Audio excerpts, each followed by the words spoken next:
نحمده ونستعينه ونستغفره ونؤمن به ونتوكل عليه ونعوذ بالله من شرور أنفسنا ومن سيئات أعمالنا من يهده الله فلا مضل له ومن يضلله فلا هادي له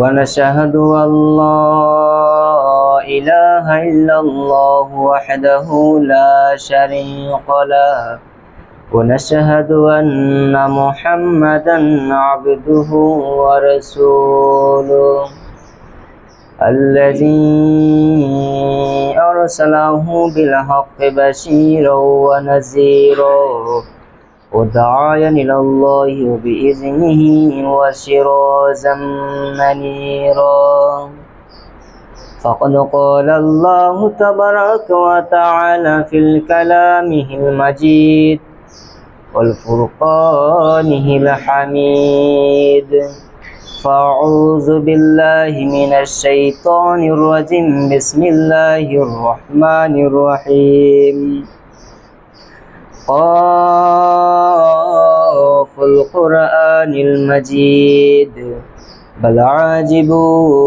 أن جاءهم منذر منهم فقال الكافرون هذا شيء عجيب। আমরা আলোচনা করতেছিলাম বিশ্বের সবথেকে শ্রেষ্ঠ কাহিনী সম্পর্কে, তা হচ্ছে নবী ইউসুফ আলাইহিস সালামের কাহিনী। আমাদের যে আলোচনা শেষ হয়েছিল তা হলো কোথায়, যে আল্লাহ সুবহানাহু ওয়া তাআলা যখন নবী ইউসুফকে কুয়াই থেকে উঠিয়ে কিভাবে উঠালেন বলেছিলাম। আর ওখানে সুন্দর আরেকটি বাক্য ব্যবহার হয়েছে তাফসীরে ইবনে কাসির, তা কি, যখন নাকি আপনার কুয়ার ভিতর থেকে নবী ইউসুফকে ওই পানি পান করা মানুষেরা উঠাইছিল, সাথে সাথে তার 10-12 দৌড়ে এসেছিল, এসে বলেছিল যে ইনি হচ্ছেন আমাদের গোলাম। ভাইকে গোলাম পরিচয় দিয়েছিল, ইনি হচ্ছেন আমাদের গোলাম, কাজে একে আমরা বিক্রি করব, তোমরা কি কিনবে? তখন নবী ইউসুফকে তারা 20 দিরহামে বিক্রি করে দিয়ে 10 ভাইয়ে 2 দিরহাম করে ভাগ করে নিয়েছিল। আল্লাহ সুবহানাহু ওয়া তাআলা এই নবী ইউসুফকে কুয়াই থেকে উঠিয়ে যখন মিশরের রাজা আজিজের বাড়িতে তাকে বড় হওয়ার জন্য সময় বের করে দিলেন, সুবিধা করে দিলেন, যখন নবী ইউসুফ পূর্ণ যৌবনে আপনার বড় হয়ে উঠলো, পূর্ণ যৌবনে আপনার উপদিষ্ট হলো, হয়ে গেল, মানে ধরে নেন যে একদম যুবক হয়ে গেল পরিপূর্ণ, তখন তাকে আল্লাহ সুবহানাহু ওয়া তাআলা এত রূপ দিয়েছিলেন, এত সৌন্দর্য দিয়েছিলেন, যা আমরা গত জুমায় বলেছিলাম যে সারা পৃথিবীর যত সুন্দরতা ছিল এই সুন্দরতাকে 2 ভাগ করে অর্ধেক দেওয়া হয়েছিল নবী ইউসুফকে। আর এই যে নবী ইউসুফকে এত আল্লাহ সৌন্দর্য দিল, দেওয়ার ফলে এই ইউসুফ কার বাড়িতে বসবাস করে? এই ইউসুফ বসবাস করে আপনার মিশরের রাজার বাড়িতে, মিশরের আজিজের বাড়িতে। আর একে দেখাশোনা করে আজিজের বউ আপনার জুলেখা দেখাশোনা করে। আর এত সুন্দর পুরুষ, এত সুন্দর একজন সুপুরুষ, চরিত্রের দিক দিকে সুন্দর, আপনার ব্যবহারে ভালো, চেহারা এত সুন্দর যে পূর্ণিমা চাঁদের মতন দেখতে, এত সুন্দর পুরুষকে যে সব সময় দেখাশোনা করে, তার অন্তরে তো কুমন্ত্র আসতে পারে, তার অন্তরে তো আপনার শয়তানের ধোঁকা দিতেই পারে। একদিনের ঘটনা কি হয়ে গেল, এই জুলেখা আপনার ইউসুফের প্রতি আকৃষ্ট হয়ে গেল, একে একে তাকে আপনার ফুসলানোর চেষ্টা করলো, তাকে তার প্রতি আকৃষ্ট করার চেষ্টা করলো। অনেক দিন ধরে চেষ্টা করতেছে আপনার ইউসুফকে তার দিকে আকৃষ্ট করার, কিন্তু ইউসুফ তার আকৃষ্ট হয় না। যখন হয় না আপনার, তখন সাথে সাথে কি করলো, একদিন এই ইউসুফকে ঘরের ভিতরে নিয়ে গেল জুলেখা, ঘরের ভিতরে নিয়ে তার দরজাটাকে বন্ধ করে দিল, বন্ধ করে তাকে তার জুলেখা ইউসুফকে কুকাজ করার জন্য আহ্বান করলো। হাই তালাক, কামান, চলে এসো আমার দিকে কুকাজ করার জন্য। যখন তাকে বললো হাই তালাক, তখন ইউসুফ তার দিকে গেলেন না। ইউসুফ তখন বললেন যে নিশ্চয় তুমি ভুল কাজ করতেছ, তুমি একজন অপরাধী, আর অপরাধীদের প্রতি আল্লাহ নারাজ থাকেন, অপরাধীদেরকে আল্লাহ ভালোবাসেন না, সুতরাং তুমি এই কাজ করো না। কিন্তু তারপরেও যখন জুলেখা তাকে জোর করেছিল, তখন নবী ইউসুফ তার হাত থেকে বাঁচার জন্য দৌড় মেরেছিলেন এবং তার পিছনে পিছনে জুলেখাও দৌড় দিয়েছিল। যখন ইউসুফ দরজার কাছে পৌঁছে গেলেন, জুলেখা দরজার কাছে পৌঁছানোর সামান্য পূর্বে তার পিছনের কাপড় ধরে টান মেরেছিলেন। যখনই টান মেরেছিলেন, সাথে সাথে তার পিছনের অংশ ছিঁড়ে গিয়েছিল। ছিঁড়ে যাওয়া শেষ, দরজার কাছে গিয়ে দরজা খুলে দিলেন। দরজা খুলেই দেখে সামনে মিশরের বাদশাহ আজিজ সামনে দাঁড়িয়ে রয়েছে। যখনই দেখলেন যে মিশরের বাদশাহ অর্থাৎ জুলেখার স্বামী দরজার সামনে দাঁড়িয়ে রয়েছে, সাথে সাথে মহিলার রূপ চেঞ্জ করে ইউসুফের সামনে গিয়ে বলতেছেন, দেখো দেখো তুমি কাকে বাড়িতে পুষতেছো, কাকে বাড়িতে তুমি লালন পালন করতেছো, তুমি যাকেই বাড়িতে পুষতেছো সেই আজ তোমার স্ত্রীর সাথে কুকাজ করার জন্য এই ঘরের ভিতরে নিয়ে এসেছিল। যখন এই কথা বললো, তখন ইউসুফ বলল, না না, এই মহিলাটি মিথ্যা কথা বলতেছে, যদি এরকম কথা হয়নি, এরকম কাজ হয়নি। যদিও ইউসুফ নিজেকে আপনার ভুলের থেকে, দোষারোপ থেকে নিজেকে বাঁচাতে চেয়েছিলেন, কিন্তু মহিলার চক্রান্ত থেকে আর বাঁচা যায়? তখন ওখানে দাঁড়ানো ছিল তাদেরই ওই যে আপনার মন্ত্রী বর্গর কিছু লোক থাকে, তাদের একজন লোক সামনে এসে, বুদ্ধিমান লোক, সে সামনে এসে বলতেছেন যে যদি কাপড়টা আপনার পিছনের দিকে ছেঁড়া থাকে, তাহলে আপনার ইউসুফ সত্যবাদী, আর এই মহিলাটি কাযেবিন, মহিলাটি হচ্ছে মিথ্যাবাদী। আর যদি কাপড়টা আপনার সামনের দিকে ছিঁড়া থাকে, তাহলে মহিলাটি নিজেকে বাঁচানোর জন্য তার সামনের অংশ ছিঁড়ে গিয়েছিল, তার মানে ইউসুফ দোষী, কিন্তু ওই মহিলাটি সত্যবাদী। এখন আপনারা বিচার করেন যে ইউসুফের কোন জায়গায় কাপড়টি ছেঁড়া রয়েছে। তখন মিশরের বাদশাহ আজিজ দেখলেন যে ইউসুফের সামনের দিকে আপনার কাপড়টা ছিঁড়া, পিছনের দিকে কাপড়টা ছিঁড়া। তখন ইউসুফের যে মনিব রয়েছে, রব রয়েছে, রব মানে এই জন্য ব্যবহার করলাম, কোরআনে আপনার রব ব্যবহার করা হয়েছে, আর ওই সময় রব মানে যে বাদশাহ বড়দেরকে আপনার রব হিসেবে ব্যবহার করতো, এই জন্য এখানে কোরআনে ব্যবহার করেছে যে ইউসুফের যে রব রয়েছে, যে আজিজ বাদশাহ রয়েছে, এই বাদশাহ বুঝতে পারলো যে নিশ্চয় এই ভুল করেছে আমার স্ত্রী জুলেখা, তার মানে এই কাজে দোষী হলো জুলেখা। তখন এই বাদশাহ আজিজ বলল, হে নারী, নিশ্চয় তোমরা এমন ছলনা করো, তোমরা নিজেরাই দোষ করো, কিন্তু নিজেরাই দোষ করে তোমরা ওই দোষ থেকে বাঁচতে চাও, তোমরা নারীরা বড়ই ছলনাকারী। তিনি ডাইরেক্টলি বললেন না যে জুলেখা তুমি ছলনাকারী, এভাবে বললেন না। কেন? তার শরীরে ডাইরেক্ট লেগে যাবে, আর সে খারাপ পাবে, তার মনটা খারাপ হয়ে যাবে, আর সে হচ্ছে কি বাদশার স্ত্রী, তার সম্মান রয়েছে, তার সম্মান হানি হয়ে যাবে। তো তার সম্মানের দিকে দেখে কি একটি সুন্দর ভাষা ব্যবহার করলেন। দেখেন কোরআনের ভাষার যে আপনার ভারসাম্য, কি সুন্দর করে আল্লাহ, কতই না সুন্দর করে আল্লাহ কোরআনে নাজিল করেছেন। বলতে পারতো আজিজ যে তুমি নারী বড়ই ছলনাকারী, তিনি বললেন না, গোটা পৃথিবীর নারীকে তিনি ইঙ্গিত করে বলছেন যে নারীরা বড়ই ছলনাকারী, নারীরা ছলনা জানে, নারীরা নিজেরা ভুল করে ওই ভুলে তারা ভুলের ভিতরে থাকতে চায় না, ভুল নিজে করে নিজে ভুল থেকে বেরিয়ে আসতে চায়। কাজেই হে জুলেখা, তুমি ভুল করেছ। তাকে ভুলের দোষারোপ করে ইউসুফকে সান্ত্বনা দিচ্ছেন, যেহেতু ইউসুফের প্রতি সে ভুল করেছে, আর ইউসুফ হচ্ছে একজন সত্যবাদী লোক, আর তাকেও তো কিছু বলা যায় না, যেহেতু সে মিশরের একজন রাজার স্ত্রী। তো তখন বলছে যে ইউসুফ, এইসব ব্যাপার তুমি ভুলে যাও, এইসব ব্যাপার তুমি মনে রেখো না।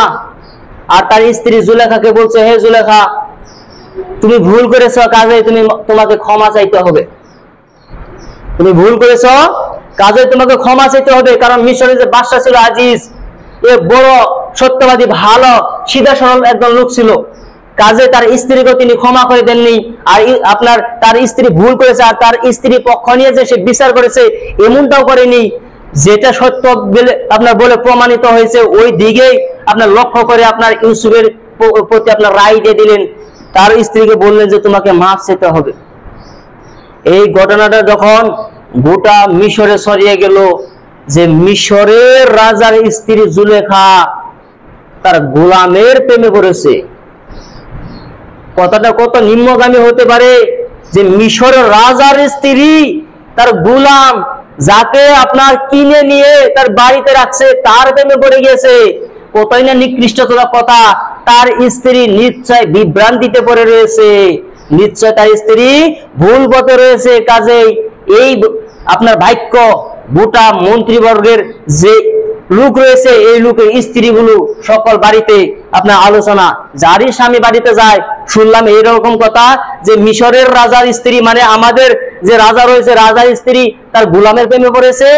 এইভাবে করে গোটা মিশর আপনার আপনার আন্দোলন শুরু হয়ে গেছে। মিশরে বলা বলা শুরু হয়ে গেছে কি যে মিশরের রাজা স্ত্রী গোলামের প্রেমে পড়েছে।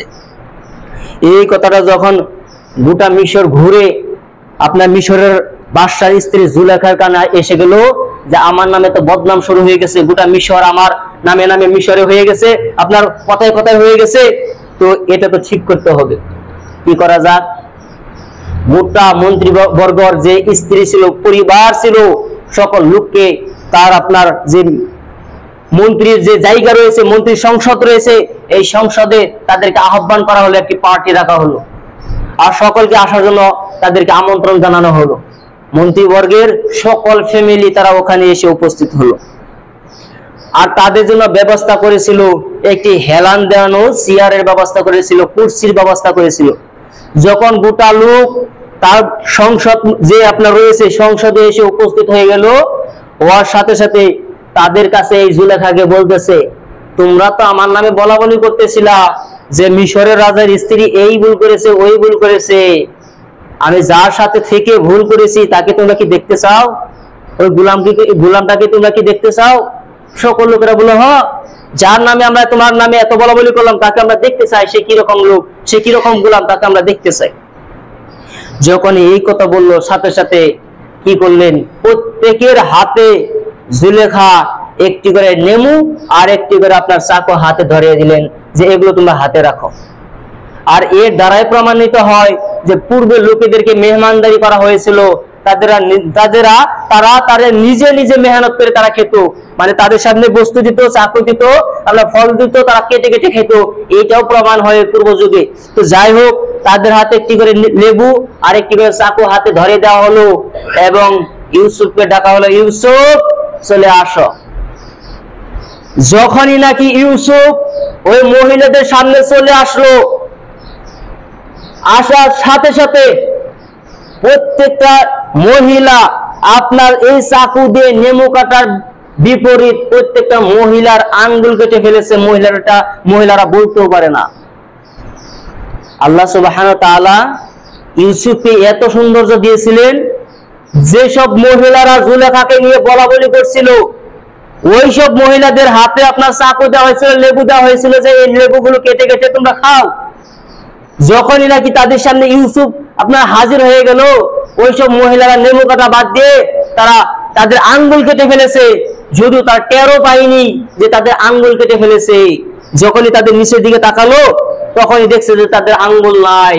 সকল মহিলার মুখে থেকে একটি বাক্য ব্যবহার হয়েছিল, ওই দিন ভাষা বের হয়েছিল, তা কি, আল্লাহ আপনি আমাদেরকে ক্ষমা করুন, হায় আল্লাহ এ তো মানুষ নয়,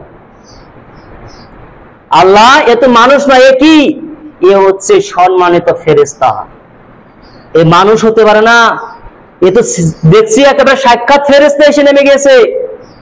তখন জুলেখা চান্স পেয়ে গেল, তখন জুলেখা নির্লজ্জ হয়ে গেল, নিজের সম্মানের দিকে আর তাকালো না জুলেখা।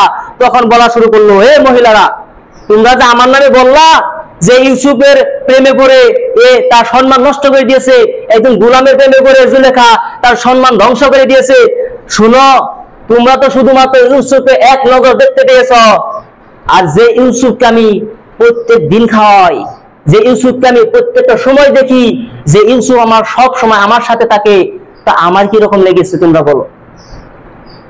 যার ফলে আমি কি করেছি, ইউসুফের কোনো দোষ নেই, ইউসুফের কোনো ভুল নেই, আমারই ভুল, আমি কি তাকে কুকাজ করার জন্য তাকে আদেশ করেছি, কিন্তু ইউসুফ এই ভুলের ভিতরে তিনি ঢুকেন নাই। আর আল্লাহ সুবহানাহু ওয়া তাআলা এখানে ইউসুফের প্রতি শিক্ষা দিয়েছেন, আর আমাদের জন্য শিক্ষা রয়েছে, তা কি, আল্লাহ বলতেছেন, যদিও এই বাক্যের সাথে একটি আয়াতই আল্লাহ কি বলেছেন, আল্লাহ বলছেন ইউসুফও ওই জুলেখার প্রতি প্রেমে আকৃষ্ট হইতো। আল্লাহ বলছেন ইউসুফও জুলেখার প্রেমে পড়ে গেত, কুকাজ করার জন্য সেও আগ্রহী হতো। কিন্তু ইউসুফকে আল্লাহ শিক্ষা দিয়েছেন, ইউসুফকে আল্লাহ জ্ঞান দিয়েছেন, এমন জ্ঞান তার ভিতর ঢুকিয়ে দিয়েছেন, ইউসুফ বুঝতে পেরেছিল যে আল্লাহ আমাকে কুয়ার ভিতর থেকে উঠিয়ে এত বড় জায়গায় বসালো, যে আল্লাহ আমাকে জ্ঞান দিয়েছেন। কিসের জ্ঞান? নবুয়তের জ্ঞান। আল্লাহ ইউসুফকে নবী বানিয়েছেন, আল্লাহ ইউসুফকে জ্ঞান দিয়েছেন, যার ফলে ইউসুফের ভুলের ভিতরে শামিল হয়নি। যদি ইউসুফের ভিতরে আল্লাহর জ্ঞান না থাকতো তাহলে অবশ্যই ইউসুফ ওই ভুলের ভিতরে ঢুকে যেত। কিন্তু আল্লাহ তাকে জ্ঞান দিয়েছেন, যার ফলে সব সময় ইউসুফ বলেছিল এই কাজগুলো হচ্ছে জালিমদের কাজ, আর নিশ্চয় আমি জালিমদের কাজ করব না, কোনোদিন করব না। ওই দিন ইউসুফ মানা করেছিল যে কি, আমি জুলেখার কাছ থেকে দূরে থাকবো। যখন এই কথা আলোচনা হলো তখন জুলেখা বলছে যে হে ইউসুফ শোনো, আমি তোমাকে আমার সাথে কুকর্স করার জন্য আদেশ করেছি, আর এই আদেশ যদি তুমি না মানো, আমার হুকুম যদি তুমি না মানো, তাহলে তোমাকে কঠিন শাস্তির মুখোমুখি হতে হবে। কি শাস্তি? তোমাকে জেলে দেওয়া হবে। তখন ইউসুফ আল্লাহকে বলেছিল রব্বিস সিজনু, হে আল্লাহ আমি চাই যে তুমি আমাকে কি করো, জেলখানায় ঢুকিয়ে দাও। তুমি যদি আমাকে জেলখানায় না ঢুকিয়ে দাও তাহলে আমি কি হয়ে যাব, তার প্রতি লাহে লাহে লাহে লাহে আকৃষ্ট হয়ে যাব, আর আমি জালিমদের অন্তর্ভুক্ত হয়ে যাব। কাজে সিজনুন শব্দ অর্থ হচ্ছে আপনার জেলখানা। ইউসুফ বলতেছে আল্লাহকে রব্বিস সিজনু, হে আল্লাহ তুমি আমাকে কি করো, তুমি আমাকে জেলখানায় ঢুকিয়ে দাও, আমার জন্য এটাই ভালো। আমি যদি তার সামনে থাকি আজ নয় কাল একদিন আমি তার প্রতি আকৃষ্ট হয়ে যাব, আর আমি জালিমদের অন্তর্ভুক্ত হয়ে যাব। আমি জালিমদের অন্তর্ভুক্ত হতে চাই না। আল্লাহ আমার জন্য ভালো এটাই যে তুমি আমাকে জেলখানায় ঢুকিয়ে দাও। যখনই আল্লাহর কাছে ইউসুফ দোয়া করলো, আল্লাহ তার দোয়াটাকে কবুল করে নিল। মহিলারা মিলে ইউসুফকে আপনার জেলখানায় ঢুকিয়ে দিল। যেদিন ইউসুফকে জেলখানায় ভরা হলো ওই দিন ইউসুফের সাথে দুইজন পুরুষকে একসাথে ঢুকানো হয়েছিল, মানে মোট 3 জন জেলখানায় তারা বসা ছিল। হঠাৎ সেই রাতে দুইজন লোকের স্বপ্ন দেখলো যে দুইজন লোককে ইউসুফের সাথে আপনার জেলখানায় ঢুকানো হলো। ওই দুইজনে একজন স্বপ্ন দেখলো যে একজন লোক আপনার একটি পাত্রের মধ্যে মদ ঢেলে দিচ্ছেন, এই স্বপ্ন দেখলো। আর একজন লোক স্বপ্ন দেখলো যে ওই ব্যক্তিটি তার মাথার উপরে আপনার রুটি বহন করতেছে, আর ওই রুটি তার মাথার উপর থেকে সিলে কাকে টুকরে টুকরে খাচ্ছে। তো ইউসুফকে বললো হে ইউসুফ, আমরা দেখছি তুমি একজন সৎ লোক, আমরা দেখছি একজন তুমি বুদ্ধিমান লোক, জ্ঞানী লোক, কাজে আমাদেরকে এই স্বপ্নের ব্যাখ্যা দাও। তখন ইউসুফ বলল তোমাদেরকে যে জেলখানার কয়েদির ভিতরে খেতে দেয়, এই খাদ্য আসার পূর্বে আমি তোমাদেরকে এর ব্যাখ্যা বলে দিতে পারবো। তবে শুনে রাখো তোমরা যার ইবাদত করো এইসব ইবাদত করা যাবে না, একমাত্র তোমরা আল্লাহর ইবাদত করো। তার মানে এই যে দেখেন প্রত্যেকটা নবী ইসলামের দাওয়াত দিয়েছিল, আল্লাহ যে এক এই দাওয়াত দিয়েছিল কি, যে ইয়া আইয়ুহান নাস কুলু লা ইলাহা ইল্লাল্লাহ তুফলিহুন। প্রত্যেকটা নবী যে এই বাক্য বলে ইসলামের দাওয়াত দিয়েছিল। এই যে দেখেন নবী ইউসুফ জেলখানায় ঢুকেছে, তারা প্রশ্ন করলো, তাদের প্রশ্ন জবাব দেওয়াই শেষ হয়ে গেল না, তিনি এখানে চান্স পেয়েছে, পূর্বে তো কোনো চান্স পাইনি। যখনই তিনি চান্স পেয়েছেন সাথে সাথে ইসলামের দাওয়াত দিল কি, তোমাদের ব্যাখ্যা আমি বলে দিতে পারবো 2 মিনিটে। তবে শুনো, তোমরা ভুলের ভিতরে থাকবে না। তোমরা যে দেবতার পূজা করো, দেবতার প্রার্থনা করো, ওইসব বাদ দিতে হবে, ছেড়ে দিতে হবে, একমাত্র আল্লাহর ইবাদত করতে হবে। যখন ইউসুফ শর্টকাটে বলছি, যখন ইউসুফ তাদেরকে ইসলামের দাওয়াত দিল, দাওয়াত দেওয়ার শেষে তিনি বললেন যে তোমাদের যে স্বপ্নের ব্যাখ্যা তা কি শুনো। যে লোকটি দেখলো যে তিনি মদ ঢেলে ঢেলে দিচ্ছেন, অর্থাৎ শরবত ঢেলে ঢেলে দিচ্ছেন, এই লোকটি অচিরেই এই লোকটি এই জেলখানা থেকে মুক্তি পাবে। আর মুক্তি পেয়ে এই লোকটি তার মনিবকে, তার রবকে, তার রাজাকে মদ ঢেলে ঢেলে দিবে, আর রাজারা মদ পান করবে। আর দ্বিতীয় যে লোকটি রয়েছে যার মাথার উপরে রুটি বহন করতেছে, আর কাক এসেছে তার মাথার উপর থেকে রুটি খেয়ে খেয়ে চলে যাচ্ছে, এই লোকটিকে অচিরেই শরীরে চড়ানো হবে। এই লোকটিকে অচিরেই ফাঁসির কাঠগড়ায় দাঁড়াতে হবে, তাকে ফাঁসি দেওয়া হবে, লোকটি মারা যাবে। কিন্তু ডাইরেক্টলি বললেন না যে তোমাকে কি করতে হবে, যে মদ ঢেলে দিয়েছে তাকে ছেড়ে দেওয়া হবে, আর যার মাথা থেকে কাকে আপনার রুটি খেয়েছে আর ওই লোকটিকে ফাঁসি দেওয়া হবে। এইভাবে তিনি খোলা বললেন না। যদি খোলা বলতো তাহলে তাদের টেনশন বেড়ে যেত, চিন্তা হতো, কষ্ট হতো। তো নবী হয়ে কিভাবে এরকম ভারসাম্যপূর্ণ ছাড়া বাক্য বলতে পারে, তিনি পূর্ণ বাক্য ব্যবহারটা করে তিনি ডাইরেক্টলি বললেন না, তিনি বললেন যে এই তোমাদের দুইজনের স্বপ্নের ব্যাখ্যা, কিন্তু কার ভাগ্যে কোনটা পড়ে কে জানে। নবী ইউসুফ তো জানে যে কার ভাগ্যের কোনটা, কারণ প্রশ্ন তো তাকে করা হয়েছে। যখন তিনি বুঝতে পারলেন যাকে ছাড়া হবে, তার কাছে গিয়ে একদিন বলতেছে, যখন তোমাকে ছেড়ে দেওয়া হবে অচিরেই, তখন তুমি তোমার রাজাকে বলবে আমার কথা। কিন্তু শয়তান তাকে ভুলিয়ে দিয়েছে। তাকে বের করানো হলো জেলখানা থেকে, এবং যে জেলখানা থেকে বের হয়ে রাজাকে মদ ভরে ভরে দিচ্ছে, আর রাজা মদ খায়। কিন্তু সে যে ইউসুফের কথা বলবে রাজার কাছে, এই কথা সে ভুলে গিয়েছে, শয়তান তাকে ভুলিয়ে দিয়েছে। তো কি হলো, একদিনের ঘটনা, এই মিশরের বাদশাহ আজিজ তিনি স্বপ্নে দেখলো যে 7টা হুষ্ট গাবি গরু, গাই গরু, আপনার 7টা মেরাদোরা গরুকে, মেরাদোরা গরু এই মোটা তাজা গরুকে খাচ্ছে। তার মানে 7টা আপনার শক্তিশালী গাবি গরু, গাই গরু আপনার রয়েছে, আর 7টি আপনার শরীরে মাংস নেই, খুবই দুর্বল 7টি গরু এই হুষ্টপুষ্ট শক্তিশালী গরুকে খাচ্ছে। আর তিনি স্বপ্নে দেখলেন যে 7টা আপনার সবুজ চারা গাছ আর 7টা মরে যাওয়া শুকনো চারা গাছ।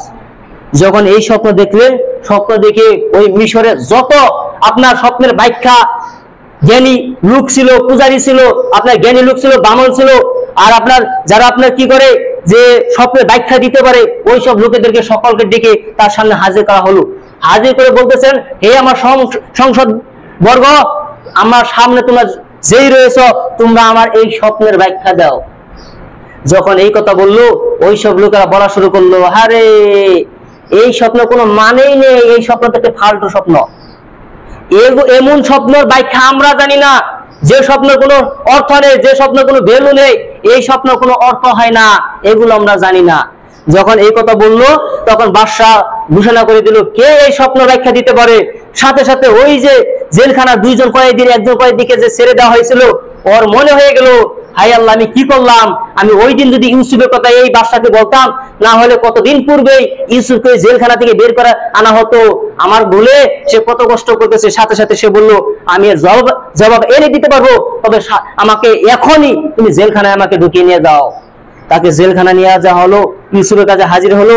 ইউসুফকে গোটা বিতঙ্গ বললো যে রাজা স্বপ্নে দেখলো যে 7টি মাংস ছাড়া দুর্বল আপনার গাই গরু হুষ্টপুষ্ট 7টি গরুকে খাচ্ছে, আর 7টি আপনার সবুজ চারা গাছ, আর 7টি আপনার শুকনো মরে যাওয়া চারা গাছ। এই স্বপ্নের মানে কি? তখন ইউসুফের স্বপ্নের ব্যাখ্যা বলতেছে কি, অচিরেই এমন একটি সময় আসবে যে 7 বছর এখানে এমন আপনার ফসল হবে, যে ফসল গোটা মিশরবাসী খেতে পারবে, গোটা দেশবাসী খেতে পারবে, তাতে কোনো কমতি হবে না। কিন্তু তারপরে 7 বছরে এমন দুর্ভিক্ষ এসে যাবে, এমন আকাল এসে যাবে, যার ফলে কোনো বৃষ্টি হবে না, মাটি ফেটে যাবে, এখানে কোনো আপনার ফসল হবে না। গোটা মিশরবাসীদের কি হবে, খাদ্যের আকাল পড়ে যাবে, এখানে সকলে সংকট লেগে যাবে। কাজেই এই স্বপ্ন ব্যাখ্যা পূর্বে হয়ে গেছে। কিন্তু তারপরে যে দেখলো যে ছোট ছোট 7টি সবুজ চারা, তার মানে যখনই আকাল চলে যাবে, সাথে সাথে এমন একটি সময় আসবে যে সময়ে এই লোকেরা পুনরায় ফসল করবে, ফসল রোপণ করবে, আর এমন ফসল হবে যে এরা এখন যে ভোগ বিলাসিতে রয়েছে, এর থেকে অনেক ভোগ বিলাসিতে তারা এনজয় করতে পারবে, লাইফ তারা জীবনযাপন করতে পারবো। যখন এই স্বপ্নের ব্যাখ্যা দিল, সাথে সাথে চলে আসলো, চলে এসে এই ব্যাখ্যাটা রাজাকে শোনালো। শোনানোর পরে বলছে, তুমি ইউসুফকে ডেকে নিয়ে আসো তো। সে ইউসুফের কাছে গেল, হে ইউসুফ চলো চলো, তোমাকে রাজা বলছে জেলখানা দিয়ে বের করে দিব। ইউসুফ বলবে, কখনো যাব না। ইউসুফের ধৈর্যের কথা আমাদের নবী মুহাম্মদ সাল্লাল্লাহু আলাইহি ওয়াসাল্লাম এই কথাই বলছে যে 7 বছর ইউসুফ জেলখানায় ছিল। ইউসুফের ধৈর্যের কথা চিন্তা করলে কেমনই যেন লাগে। আমাদের নবী মুহাম্মদ সাল্লাল্লাহু আলাইহি ওয়াসাল্লাম বলে, কি বলে যে ইউসুফকে 7 বছর জেলে রাখা হয়েছে, আর ইউসুফকে 7 বছর পরে বলছে যে ইউসুফ, রাজা তোমাকে বের করে নিতে আদেশ করা হয়েছে। ইউসুফ বলছে, না না না না, আমি বের হব না। আগে জিজ্ঞাসা করো রাজাকে, যেই সব মহিলারা আমাকে দেখে তাদের আঙ্গুল কেটে ফেলেছিল, ওই সব মহিলাদের অবস্থা কি, তাদেরকে জিজ্ঞাসা করো। যখন সে চলে আসে, এসে রাজাকে বলল, রাজা সকল মহিলাদেরকে ডাকলেন, এমনকি তার স্ত্রীকেও ডাকলেন, ডেকে তার সামনে হাজির করলেন। আপনার হাজির করে বলতেছেন যে তোমাদের যে আঙ্গুল কেটে ফেলেছিলে, তোমাদের অবস্থা বলো। সকল মহিলারা একসাথে বলছেন, আমরা ওই দিন ইউসুফের কোনো দোষ দেখি নাই। এই কথা বলার সাথে সাথে আপনার রাজার স্ত্রী জুলেখা সাথে সাথে বললো আজ সত্য বের হলো, নিজে নিজে বলছে, দেখেন আজ সত্য বের হলো, সত্য আজ প্রকাশিত হলো। ওই দিন ইউসুফের কোনো ভুল ছিল না, আমি জুলেখা নিজেই ইউসুফকে দোষারোপ করে তাকে জেলখানায় ঢুকেছিলাম। যদিও ইউসুফ ছিল একজন সত্যবাদী, ইউসুফ ছিল একজন জ্ঞানী লোক। এই কথা বলার সাথে সাথে রাজা তাকে পুনরায় ডেকে পাঠানো হলো। ইউসুফ ওই দিন বের হয়ে আসলো। বের হয়ে আসার সাথে সাথে রাজা বলছে, হে ইউসুফ, আমি মনে করি তুমি একজন সম্মানিত ব্যক্তি, আমি তোমাকে সাধারণ মানুষের সাথে তুলনা করব না। এই কথা বলার সাথে সাথে ইউসুফ বলে ফেললো, তাহলে আপনি একটি কাজ করেন, এই মিশরের যে খাদ্য বিভাগের যে দায়িত্ব রয়েছে, এই দায়িত্ব আপনি আমাকে দেন। আমি বড় জ্ঞানী, আমার এই ক্ষেত্রে আমার খুব জ্ঞান রয়েছে, কিভাবে এই যে সংকট আসতেছে, এই সংকটের সময় এই খাদ্যগুলো আপনারা বিল করতে পারবেন না, এই খাদ্যটা তো আমাকে দেন, খাদ্যমন্ত্রী হিসেবে আমাকে নিযুক্ত করেন। আমি কি করব, এই সংকটের সময় এই খাদ্যগুলো ভালোভাবে কি করে দিব, বিতরণ করে দিব, মানুষের মাঝে বিলিয়ে দিব, তাতে কোনো কমতি হবে না। এই কথা বলার সাথে সাথে আপনার কি হলো, তাকে মিশরের খাদ্যমন্ত্রী হিসেবে নিযুক্ত করা হলো। এমনকি খাদ্যমন্ত্রী তো শুধুমাত্র নামে, মিশরের বাদশাহ হিসেবে তাকে আল্লাহ নিযুক্ত করে দিলেন। যদিও মিশরের বাদশাহ ওই আজিজ ছিল, কিন্তু আজিজ শুধুমাত্র নাম মাত্র ছিল। যেমন আমাদের আসামে যেমন আপনার সর্বানন্দ সোনোয়াল যখন আপনার মুখ্যমন্ত্রী ছিল, হেমন্ত আপনার স্বাস্থ্যমন্ত্রী থেকে, শিক্ষামন্ত্রী থেকেও সে মুখ্যমন্ত্রীর কাজ করেছিল, ঠিক তদ্রুপভাবে তার থেকে বেশি যদিও বাদশাহ আজিজ ওই সময় আপনার মুখ্যমন্ত্রী ছিল, কিন্তু থাকার পরেও আজিজ ছিল ওই সময় রাজার যে দায়িত্ব, প্রত্যেকটা কাজ আজিজ এই ইউসুফের কাছ থেকে শুনে শুনে কাজ করেছিল। তার মানে মিশরের যে বাদশা ছিল, এই বাদশা ছিল নবী ইউসুফ। আল্লাহ তাকে কুয়াই থেকে উঠিয়ে মিশরের বাদশা বানিয়ে দিলেন। তার মানে মানুষের সব সময় সমান থাকে না। একজন কুয়াই করা মৃত্যু হওয়া যে মৃত্যু মুখে পড়েছিল, ওই মৃত্যু থেকে উঠিয়ে আল্লাহ মিশরের বাদশা বানিয়ে দেয়। এই জন্য তো লোকেরা বলে যে ওই চাটকে ভেঙে এই চাট গড়াতে পারে। তার মানে সকল মানুষের দিন সমান যায় না। আজ একজন মানুষ দুঃখে থাকতে পারে, কাল তার সুখ এসে যেতে পারে। এই যে শুরু হলো, যখন তাকে কি করা হলো, আপনার মিশরের খাদ্যমন্ত্রী বানানো হলো, তখন সে মিশরের খাদ্যমন্ত্রী সাথে সাথে ঘোষণা করে দিল যে গোটা অঞ্চলে যে আকাল চলে এসছে, সংকট চলে আসছে, তোমরা সকলেই এই মিশরে তোমাদের খাদ্যর ব্যবস্থা করতে পারো খুবই অল্প মূল্যে। যে বস্তু দাম ছিল 100 টাকা, ওই বস্তু আমরা 10 টাকায় দিয়ে দিব তোমাদেরকে। এরকম কম মূল্যে তারা মানুষকে আহ্বান করা হলো। তো গল্প তো আপনার সামনে অনেক রয়েছে, যেহেতু টাইম শেষ হয়ে গেছে, আজ সামনে এগোবো না। তো যাই হোক, এখানে আমাদের গল্পটা ছেড়ে দিলাম। যাই হোক, আল্লাহ সুবহানাহু ওয়া তাআলা আমাদেরকে সেই দিন মতো চলার জন্য তৌফিক দান করুন, আমিন। এবং আমাদের মাঝে যারা অসুস্থ রয়েছে তাদেরকে আপনার শিফা দান করুন, আমিন। এবং আমাদেরকে 5 ওয়াক্ত সালাত আদায় করার জন্য তৌফিক দান করুন, আমিন। ওয়া আখিরু দাওয়ানা আলহামদুলিল্লাহি রাব্বিল আলামিন।